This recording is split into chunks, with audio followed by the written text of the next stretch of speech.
All right. Should I do this episode outside? I don't know. What's the temperature out there? 38 degrees? You know what? The sun is shining. The leaves are falling. The grass is green. It's a beautiful time to be a Samboner. Happy Dallas week. Are you kidding me? You're goddamn right I'm going to drop this episode outside. And I'm probably going to freeze my ass off by the time it's over. But nah, man. Waking up to 28 degrees. Are you kidding me? But then again, come Sunday, Samboners, we're looking at 68 and sunny. You absolutely gotta love it. Hope everybody's as fired up as I am for the first annual Samboners Tailgate benefiting the Ronald McDonald House Charity. Can't thank everybody for all the love and support. We'll get into that in a second. Big week on tap. Holy shit. Halloween dropping on a Tuesday night, man, that throws me off. Like, give me Wednesday, right? It takes me 2, maybe 3 days to recover from the weekend, just like that. Dude, Halloween is just off the rails anymore. Honest to God, like back in the day, it was zero frills, right? We went up to the attic or down to the basement. We made up a costume. We grabbed our pillowcase, and we were out from 6 o'clock till 9 o'clock. And you know what? Like at the end of the day, like we all, I don't know. As a kid, I grew up as a free bird, right? Just running around the neighborhood. I loved Halloween though. We had the greatest times growing up. Southampton, Bucks County, hitting the Dorchester apartments. Holy shit! Like 6 or 7 of us, primarily the OG Samboners. We'd all dress up as the same costume, and we'd hit the Dorchester apartments like you wouldn't even believe it. 8 doors at a time. Bum, bum, bum, bum, bum. We were picking up pennies, pretzel sticks, Reese's peanut butter cups, you name it. And we were getting 8 different items in a matter of, I don't want to say, man, 18 seconds up and down the steps. Holy shit, we're off the rails here early and often. Fond memories of growing up as a kid, going out trick-or-treating, Southampton, Bucks County, represent. Fast forward, I don't know how old are we anymore. Man, fast forward 30 years, and now it's become more of kind of like an extravaganza. Like people are just getting after it. Like I do not recall growing up as a kid and like walking down the street and seeing houses with like orange lights and purple lights, and like every single bush is covered in cobwebs. Like, dude, people decorate for Halloween more than they decorate for Christmas. I kid you not. But man, we had an unbelievable Halloween here. A Halloween for the ages. Now that's cheesy, but at the same time, a couple food trucks pulled up, a barbecue truck. Shout out to Sante's Slices, Samboner, Chris showed up, slinging some pies. Everybody was happy. Everybody was having a good time. The fire pits were rolling, the beers were flowing, and the kids were running free, having a grand old time trick-or-treating. And I'll tell you what.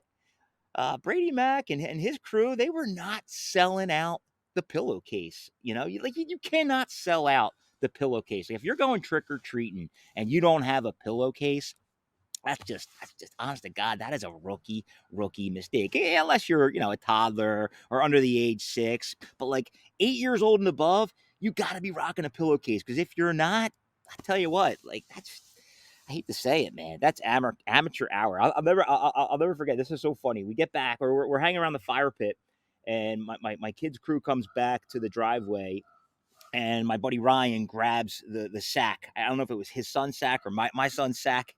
You would never guess in a million years the first thing that he pulled out of that pillowcase, and it was a bag of Funyuns, man.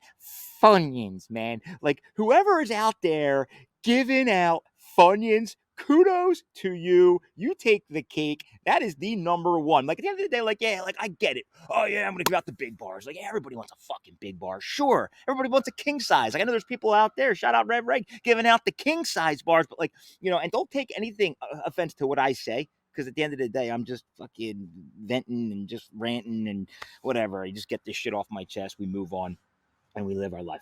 But, like, I'm sorry, but you're not going to remember the house that gave out the big bar. You just really aren't. Like, and if you are, like, I guess that's cool. Like, yeah, there's those guys give out the big bar, those kids give out the king. But you know what? The guy down the street gives out Funyuns, man. He gives out Funyuns.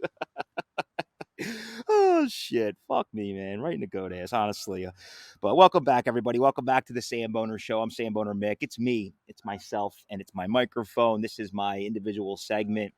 we were doing the Mondays with Mick until we rolled into a new experience with Mike Gill and Colin Thompson, just chopping it up with those guys, all things Philly sports, food, travel, where to go, where to hang out, where to just do whatever you want to do on a beautiful weekend.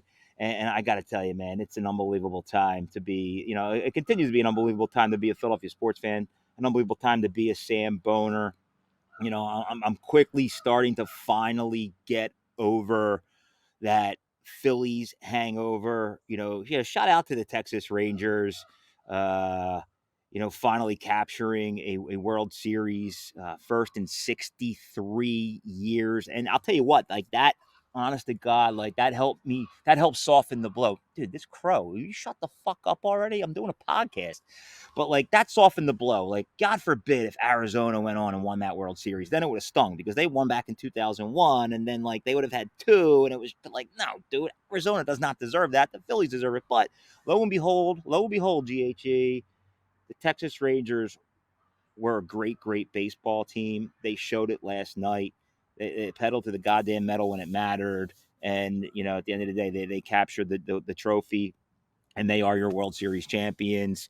That said, like, where did it all go wrong for the Phillies? I'm not as hung up on it as I was last week, but I still have questions, and I don't think it's a choke job, and I don't think it was a coaching situation. Maybe a little bit there, but I think it was more of like an individual contribution, and something fell off. Like, I don't know, maybe the locker room got drugged or something like that. Like, honest to God, like, because the way these guys were swinging and approaching, each at bat, that just wasn't the case throughout the entire season, even in the wild card series, even in the divisional series. And just for what it's worth, like, I've never seen such a major change in someone's approach in a couple guys. And I'm not going to drop names anymore. These guys, I love these guys, man. My kids love these guys. I love this team. At the end of the day, they are still, in my eyes, one of the greatest Philadelphia sports teams that I will always look back on. I will always cherish. And I'm hopeful that a majority of these guys can stay together next year and make another run, because dude, that was a ton of fun. And you just gotta love, the core pieces to that lineup. And man, unfortunately, I don't think Nola's gonna be with us next year, but if he is, look out, man, look out. So, with that said, I'm officially going to put the Phillies talk to rest. God, what a bummer. But you know what? We got Dallas week, and there's a lot to look forward to. Again, we got the big event on McDonald House. Appreciate everybody coming out, supporting such an unbelievable cause. Can't wait to just rub some shoulders with some new folks and get our Sambone on. Proud. Appreciate our proud sponsors. Obviously the original Fudge Kitchen, who supports our production at Not for Long Media. True believers of all the Not for Long Media shows. Colin and Jack and the crew do an unbelievable job. Just been a pleasure working with these guys. So appreciate the original Fudge Kitchen, shipping fudge all over the country. Great time to get your fudge game on.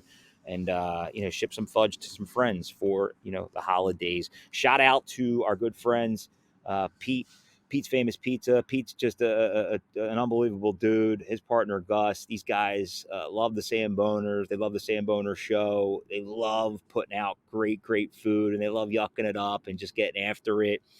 Big time Philly sports fans. Big time just Philadelphia food fans. They're going to be coming down to the event, throwing some Strombolis. I'm hearing some good things about these Stromboli Samboners. So we're going to be getting our Sambone with the Pete's Famous Pizza Strombolis this weekend. They also own Mustaki Gyros, not gyros, the authentic gyros. New location over in Fishtown. Absolutely dynamite. You fucking just got to love it. And then last but not least, our good friends right here in Maple Glen Pizza, Verona Pizza. These guys are absolutely crushing it. They really are. And to each his own, man, because this cheesesteak, in my opinion, is one of the best in the burbs. But, dude, let me just fucking tell you right now. So, appreciate Verona coming on and just supporting the show. But, like, okay, that's Montgomery County. So Verona's Montgomery County, Maple Glen Pizza. But, dude, let me just tell you the representation that's coming out of Bucks County right now. So we hit Lucatelli's early on. That fucking post hit like 115. Whatever. That's crazy. I don't know. I don't get all that shit. But, dude, a lot of love out there for Lucatelli's. We're going to be dropping our top 10 here soon, tomorrow, as early as tomorrow. And let me just tell you, it is not easy. It really is not easy. There are so many good cheesesteak joints right now. Like, in my opinion, and I'm always in the nines, right? I'm always on my quest to find the best, right? I'm not driving 50 minutes to go fucking eat a pile of shit just to put content on the board. Like, hey, look at Samboner Mick. What a dick. He just dropped a fucking 6.1 because he wanted to go to this place that has a shitty cheesesteak just to entertain his Samboner friends. No, that's not how it works. That's not how it works. We're out here grinding. And if you're going to start a cheesesteak joint, you better be doing it right. You better have the Lycios, the Aversas, the Carangis, the Sarcones. But man alive, like, how do you separate yourself from everybody right now? Because, you know, look, and this is just me. I've been part of this landscape for 4 or 5 years from now. Like, I think everybody's entitled to their opinion, and that's why we created the Samboners. Because at the end of the day, we're all the same. Like, everybody has an opinion. Right? Who gives a shit? At the end of the day, if you don't like his opinion, or vice versa.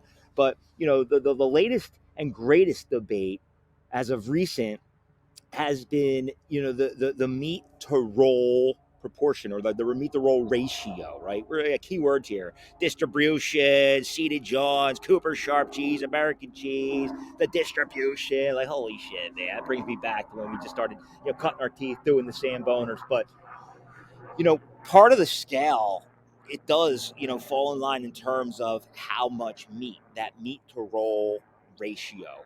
And a lot of these new age cheesesteaks. Now, granted, I love it, right? Like, Fried Ends and I were talking, like, dude, if you're gonna put out some more meat, like, and you got to use a fork to push it off to the side because it's too big, that's just leftover meat you can make a little wrap with. But there's also, on the other spectrum of people's opinions, is that people would prefer not to deal with all that messiness, right? So, like, to each his own. But, like, in my opinion, like, I've given some of my advice back to some of these pizza shops, these steak shops, and I don't know if they want it or not. Like, again, I'm no fucking food critic. I just love to get out there and sambone. But, like, you could get away with a little less meat. You really could. But, like, who am I to say? Like, at the end of the day, like, grab a fork, push it off to the side, use it later. Maybe make a cheesesteak egg and cheese omelet, or just a cheesesteak wrap, or just throw that cheesesteak on top of a Caesar salad or some sort. I don't know, man. Like, really, at the end of the day, but, like, it is interesting, man, and it's just getting to be very, very hard to narrow down a top 10. And, just, looking back on all the old school guys, and now there's this new age cheesesteak. Like, how do you separate yourself? Like, I'll tell you what, like, kudos to Danny at Angelo's, and we used to talk about him a lot. He was kind of the, at the forefront in terms of using the Cooper Sharp American. And we would go there, and the girls at the front desk would do a good job of actually asking if we wanted the Cooper Sharp. He knew he had something up his sleeve. That American cheese sauce also stems back to, like, Chickies and Pete's, Steve's Princess Steaks, but it wasn't the Cooper Sharp.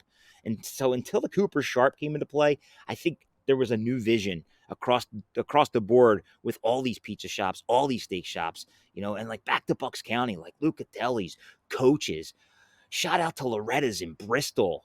What's the other one by Holy Cross? Guido's. Dude, these guys are pushing good rolls, good steak, Cooper Sharp cheese. Is fried uns the separator? Like, like, you gotta have good fried uns, right? Like, somebody just dropped a Sambone from Donkey Place, and not nobody, like, dude. I don't know. They're like caramelized uns. I love caramelized uns, but, like, I will say it does look like a lot. Like, why do you need so many caramelized uns on your cheesesteak? Or is it a roast beef sandwich? But, dude, the cheesesteak game, especially in Bucks County, especially in Westchester right now. Westchester is like another cheesesteak capital. Are you kidding me? With Steaks Westchester, Lorenzo's, American Pie, New Haven was out there at one point.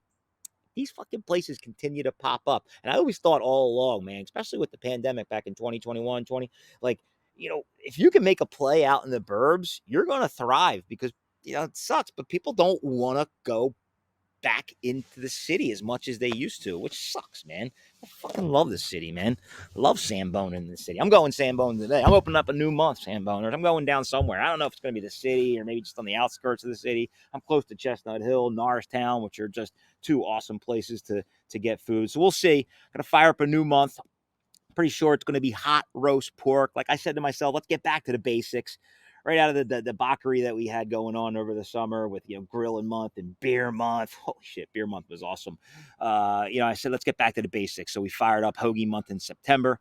We did cheesesteak month in October, and we're going to go hot roast pork month in November. But it'll likely turn into like hot turkey month or gobbler month, or maybe just pour a bottle of whiskey over your head month. Because honest to God, Sambo Nation, love it. You just gotta love it. I'm going to keep on samboning. Hope you keep on samboning too. Appreciate everybody tuning in. Appreciate all the love and support. Can't wait to meet everybody out there on Sunday. Fly, Eagles, fly on the road to victory. And we interrupt this broadcast so Samboner Mick can take a sip of his coffee. All right. And we're back. We are back. Moving on from the Phillies. Moving on from cheesesteak month, although I'm craving one. That's ridiculous. I'm craving a cheesesteak. That's pathetic. Absolutely pathetic. You know what else is pathetic? James Harden is pathetic. But man alive, am I glad to see we get rid of that fucking creep. Like, seriously. Like, god damn it. What is it? What is it with Philadelphia? Like, why do we continue? Especially the Sixers, man. Is there something in that fucking locker room? Like, God, is that like are the Philadelphia 76ers one of the hardest teams to play for? I don't know, man. I really don't know. We used to talk about like how Philadelphia sports were doomed until like William Penn could see the stadiums of something like that, like some sort of conspiracy theory around William Penn. I don't read too far into that, but like I'll tell you what, man, the Sixers are. Man, they look good. I'm told they look good. I've caught a couple games. I see some real good energy from Nick Nurse.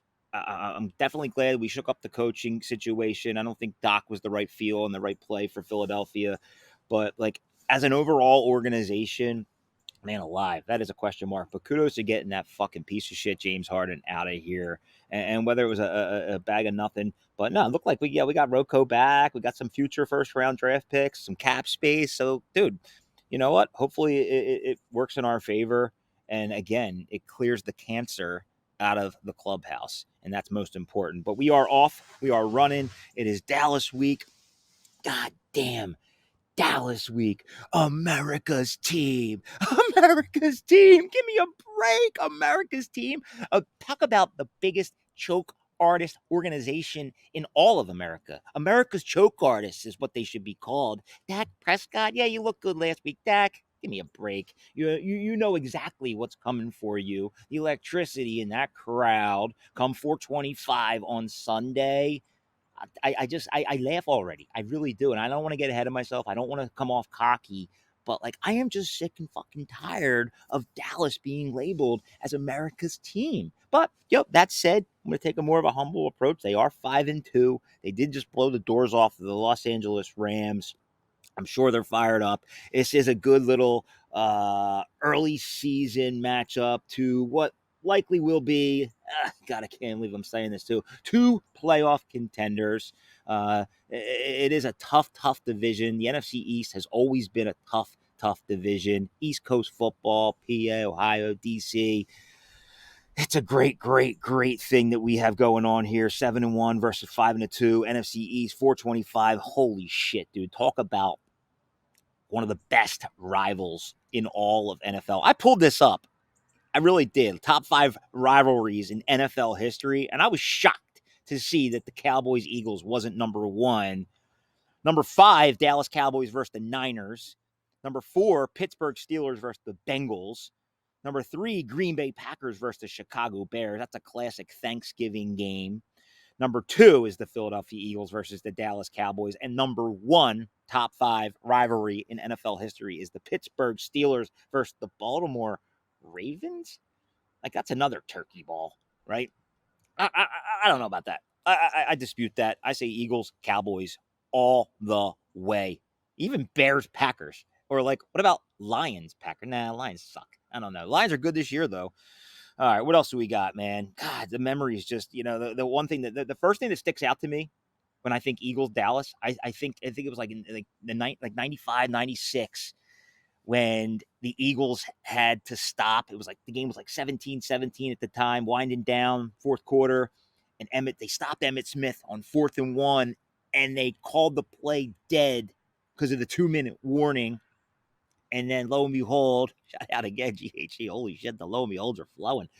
We had to stop them again, and we did, man. Holy shit, dude. So that was one of the best, like, 4th-and-1 stances, and it happened to be versus the Cowboys against Emmitt Smith, Troy Aikman. Yeah, that's where they got the whole America's team. That's when they were good, but it's been nothing since then. Tony Romo, even. Jeez, give me a break. What else stands out? Deshaun Jackson's 91-yard touchdown run all the way to the house. The game where T.O. made his return. Shit, I'm drawing a blank on some of the details here, but I'm pretty certain that the Eagles shut him down. He had a rough day, and McNabb went off. We won that game. Like, some of the biggest, like, Cowboys-Eagles showdowns in the history of this rivalry, the Eagles have won the game. And, another quick stat, I did write this one down. Well, I don't know. I guess this isn't Sunday night. Technically, it is, though, because it's daylight savings. So come 4:25, it's going to be fucking dark. So it's going to feel like a Sunday night football game. That series, for a total of 16 games, the series is currently tied 8-8. And just, man, I unfortunately will not be going into the game on Sunday unless I sneak in or climb the fence. Maybe I will. Maybe that's what I need to do, is just sneak into the game. For anybody not going, not having tickets, we do plan to head over to, like, the Palladium or Chickies and Pete's or maybe Xfinity Live. You know what? It's going to be a fucking nice day. Maybe we just watch it outside at the Xfinity on the big screen. That could be a good call. Honestly, that could be a great, great call. Holy shit, man. Let's get fired up. Sambo Nation. You know what fires me up? And it's at the end of the day, like, I have 3 kids, right? They're all involved in youth sports. So we're always running and gunning. Like, it never stops, and like, another, just, oh my God, bone to pick. And I brought this up a couple episodes before. Like, here's an idea. We have to remake up that game from last Saturday, because it rained. Why don't we reschedule it for Sunday at 3:30? Right? 3:30. Is that a good time? Yeah, it's perfect, right? Because, the Eagles start at 1 and they don't end till 4:15. So let's miss the 4th quarter. That's a great idea. So, unfortunately, I don't make the rules. I don't have the final say. My wife was even like, I'm like, no, I'm going to my daughter's game. I don't care if she's 2 years old, 16 years old. I'm not missing my kids' games. But what I can tell you is, thank the living Lord for Merrill Reese, because without him, I don't think some of us Samboners would get by. Like, same with Harry Callis back in the day. Like, these guys are the legends when it comes to announcing professional sports. But Merrill Reese and Mike Quick are quite the tandem. And again, I don't know enough about, the rest of the league, but we are truly, truly blessed to have an iconic voice like a Merrill Reese. Like, at the end of the day, it's not even that big of a deal. Dude, we were struggling in that game against Washington. That was, like, kind of like it was a good game, but it was just like, God damn it. Like, come on, you're better than this team. And they kept turning the ball over inside the 5. I had to leave and listen to Merrill for the entire 4th quarter, and we just turned on the Jets, dude. Like, everything just started to click, and I'm just starting to think, like, dude, I should be listening to Merrill more. I've tried to cue it up, like, with the radio and the TV, but with, like, YouTube TV, it's just a pain in the ass, because the YouTube TV will, skip out here and there, and then you'll lose the sync up with Merrill. It's just too much of a pain in the ass. But oh my God, what is wrong with me? I mean, dude, I love Merrill Reese. I really do. I love fucking listening to Merrill Reese. So with that said, Samboners, I think we covered it all. Cheesesteak month, another unbelievable month for the ages. It's always Cheesesteak month in the Samboner hood. Keep on Samboning, baby.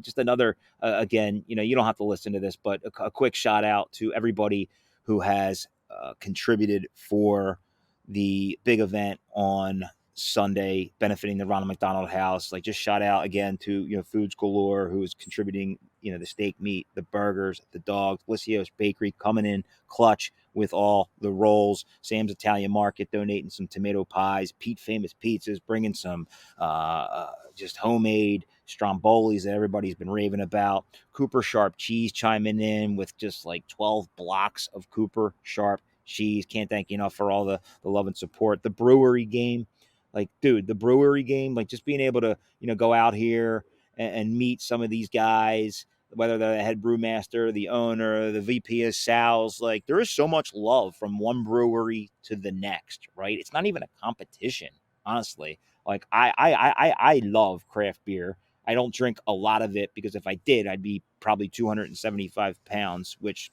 I don't know at the end of the day, like, but no, I just can't thank everybody enough. You know, Warwick Brewing Farms, Victory Brewing, Wissahickon Brewing, Conshohocken Brewing, The Vault down in Yardley. What a cool little spot that is. Workhorse Brewing in King of Prussia.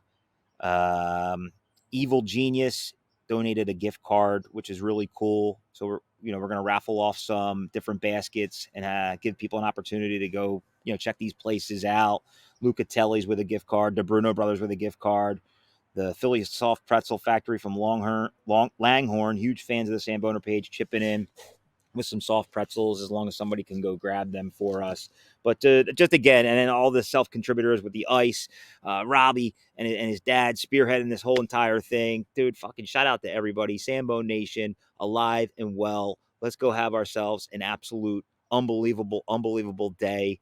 And I can't wait to just, rub some shoulders with all you folks because this has been nothing but a ton of fun. And I can't thank everybody enough for all the love and support. And again, I don't mean to be cheesy, but sometimes it just happens. It just happens. Last but not least, shout out to Bobby Knight, man. Rest in peace, Bobby Knight. Like, I have a ton of respect for Bobby Knight. Now, granted, he probably kind of fell off his rocker, but like that guy was not only just entertaining, but he's just an old school type of guy, man. That just put everything out there on the floor, like that blue chips mentality. Like he just, and I don't think you can get away with that anymore, just with this new day and age. But at the end of the day, like that guy just wanted to win. He wore it on his sleeve. He did it for just, man, that guy. I think there's a mixed bag of feelings in terms of, would you go send your kid to play for him for 3-4 years?